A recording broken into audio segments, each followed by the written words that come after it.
We've all been waiting for Philly to do it.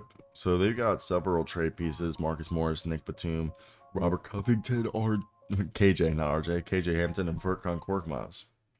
Now, why would they trade those players? So Philadelphia has all those their expiring contracts mainly, and that they could be used to create cap space this offseason, or they could use it to dangle as trade bait for teams looking to make a salary dump. Now, the team has expressed exploratory interest in moving KJ Martin. They've had teams reach out. He's an unrestricted free agent in July, and despite his limited role since joining the Sixers, several rival teams are intrigued after he averaged 13 points and 5.5 rebounds for the Rockets and played in all 82 games. Furkan Korkmaz, the man who wanted to be part of the Clippers team, but both sides agreed that it'd be best if he wasn't, is also a trade candidate if the Sixers want to avoid the luxury tax and move his $5.37 million salary cap to a team with cap space.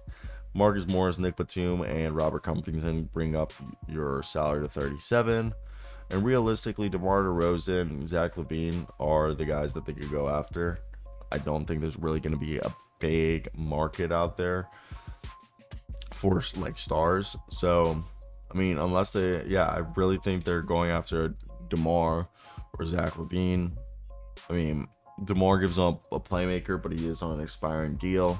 That is the big problem right there when you're thinking about going after DeMar. But it's only making 28, so theoretically, Marcus Morris packaged with Furkan Korkmaz, and I believe you can get away with it if it's, let me just specifically do this, $28 million, so you need to match it because they're an over the cap team.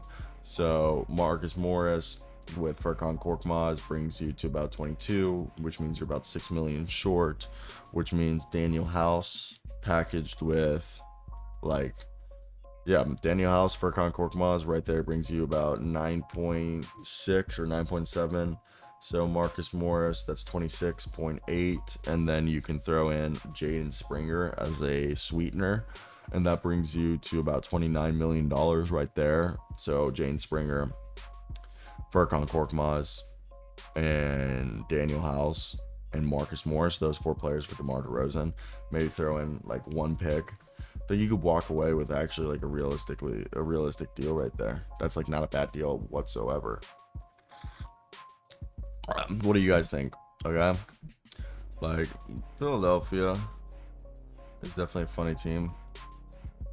As I mean, this team looks way better than the team with James Harden. It just looks like a better fit to next to Joel Embiid. So the irony there is what I think is the most funniest part about all this. But what is your expectations? Are they going to keep the team together or just wait to the offseason?